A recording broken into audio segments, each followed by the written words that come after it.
Welcome to the third video in BoomerTech Adventures course, Unlock Safari Secrets on your iPad in just 5 lessons. These are the 5 lessons that we are using in this particular course. And again, we are on the third one, search tips for efficient searching. These are the topics we're going to cover. We're going to look at some definitions. We are going to examine Google products because that term is used so often when talking about a search. And we are going to go over some specific tips that will make you a more efficient internet searcher. Now, our first definition is just a reminder that that gray box up in the top menu is called the search window. Let's start with the definitions. Browser. You may have heard this term. What it refers to is the software that takes your device to the internet. It connects your device, whether it be your phone, or your tablet or your computer, it connects it to the World Wide Web. Safari is Apple's browser. Google Chrome and Firefox are owned by other companies. And you can see in the picture, the app for Safari is the blue compass. And I also have the Google Chrome app. That has to be downloaded. The Safari app comes already loaded when you buy your iPad. Now, the next definition is search engine. Now, this is a software that actually goes looking for the information once you have defined your search terms. And it's kind of like a spider. Think of it sending out all different legs to look for what you specifically want to know. Now, you can't use the search engine unless you have that browser first. And two of the most used search engines are Google and DuckDuckGo. There are other ones, and you may have one that I don't have listed. Apple or Safari uses Google search as its search engine because remember, Safari is a browser and it needs to use a search engine, and in this case they're using Google search. There's also something called private searching. If you've watched video 1 and 2, you know that general searching, our behavior in the internet is tracked. However, we can use something called private searching. DuckDuckGo is an example, but you can also do it with Safari. And you remember you go to those 4 squares up in the right-hand corner of the top menu, you do a long press, and you'll see that one of your options is New Private Search. It means that your specific internet behavior is not being tracked. It does not mean that you won't see ads on Facebook or on Google. They just won't be focused on what your behavior has indicated to the data collectors. Now let's take a minute to look at the term Google. It is used in so many ways. So first of all, Google is a company. Its technical name is Alphabet Inc. But they are a company that create all these products. One of their products is Google, the search engine, which we've talked about. Google Chrome is its browser. And then Google Drive, Google Photos, Gmail, these are all other Google products. And of course, often we will say, well, I'm going to just Google it, and that's an action. So Google has a variety of meanings depending on the context. Okay, let's get into the search tips. Number 1, you can simply ask a question. Who won the World Series? Now, this would have been a better question if I had been more specific. Who won the World Series in 2022? And I still probably gotten the same answer. But if, let's say, I wanted to know who won the World Series in 1960, I would have to make sure I put that specific date in there. So when you ask a question, be as specific as you can. Be specific about the item, about a year, etc. This asking a question shows how far internet searching has come in the last 20-25 years, where before you had to use quotation marks and plus signs and parentheses, etc. Now you can simply just type in a question. And you know what? You don't even have to ask a question. You can just use keywords. But again, be specific. So the example on the left, the keyword was museums in New York City. And you can see the response very quickly, all sorts of ideas for planning my trip to New York City. On the right, another keyword, longest train. And again, I've got the answer. It was specific because it said longest.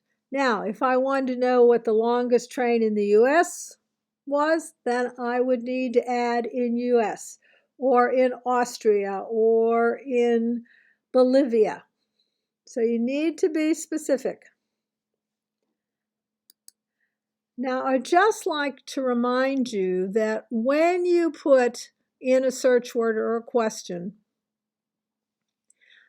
oftentimes the first responses that come up are ads, and they've been paid for. It may say ad or it may say sponsored. Now, that does not mean the information is bad. You just need to remember that the company that is being reviewed here has paid for its products or its websites to be up there. Now, I think this is the coolest tool for internet searching, and I just learned about it in the last, 6 weeks. So I was curious about typhoid outbreaks. I'd been reading a mystery story and typhoid was there, and I was curious whether or not there'd been any recent typhoid outbreaks. So I typed in typhoid outbreaks and I got some choices. But then you see the vertical black arrow. I went over to Tools and I tapped on it. And when I did, this little menu over towards the left drops down. And you see it has anytime, past hour, past 24 hours, past week. This is how you can get the most recent responses to your search. Sometimes it's important, sometimes it's not. It does make a difference, so let me show you. So how to record a screen on an iPad. You can make a movie of what's happening on your iPad screen. So I did that search and I left it set at all. And you can see I've got some recent responses. The second one down is 2022. But look at the difference when I used Tools and went for just the past month, looking for the most recent. I got different responses. So you need to think about what you're searching. Is it important that you have the most recent information. This would be especially true, for example, if you're planning a trip and you are curious whether there's been a measles outbreak or a yellow fever outbreak, you would want to get the most current information. Other times, wouldn't matter. A third hint is to use images. Now, there are a couple ways you can do this. Number one, you can simply add the word images in your search box. So you see on the left here, I have BoomerTech Adventures images. And a couple pop up, but notice the black arrow. It points to view all. So there are other images you might get. So again, always look at the small print when you're doing the searching. But you can simply add the word images. In the picture on the right, I've used iPad images, and you can see a variety of images popped up, which would give me some places that I could click on. Now, there's another way to do images. I can type in my keyword. In this case, it's BoomerTech Adventures. And when I do, I get a list of places I can click on. But notice that the black arrow is pointing to the word images. And so when I tap on images, then I have a screen full of the images related to BoomerTech Adventures. So if I were looking at spring garden arrangements, I might put spring garden arrangements in, do a search, and then click on images, and I would see just a visual representation. I could still click on each of them to see where it takes me, but I would just be doing a search with images. You can do the same thing with videos. Once again, you notice I've typed in BoomerTech Adventures. Once the list comes up of responses, then I tap on videos. And when I do that, a variety of videos come up, and I can tap on them and see the videos related to BoomerTech Adventures. Now, there is also the ability to use Google to identify an image. If you do a search for images.google.com, okay, images.google.com, you'll get this screen, and you'll see that there's a little camera icon. And this will give me the option to upload a file. And why might I want to do this? Well, I like to travel, I take pictures, and I don't always label what they are. So this is a way for me to find out what cathedral I'm looking at, or what street, etc. So I tap on that little camera icon, and I get this little menu. It says Photo Library, take photo, choose a file.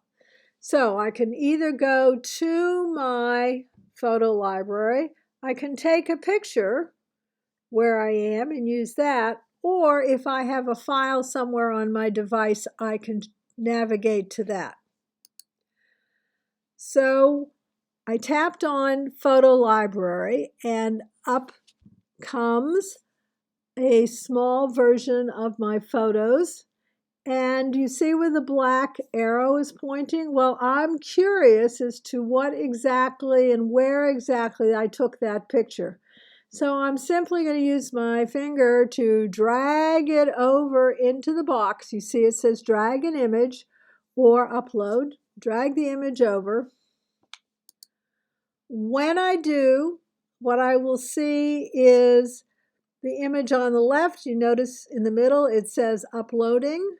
And once it's finished uploading, you can see my picture. We're on the right now. You can see my picture in the black area. That's the picture I took. And then over on the right, you see where it is. I was in Florence and I was taking a picture of their major cathedral. So that is another cool way to search the internet, by using an image to have Google or Google Lens figure out exactly what it is.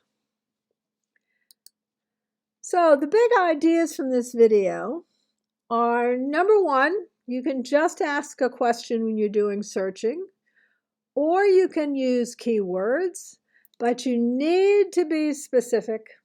And the other thing is, you can do a visual search by using images, whether you type the word images into the search, or you use one of the labels that pop up after you get your list of responses.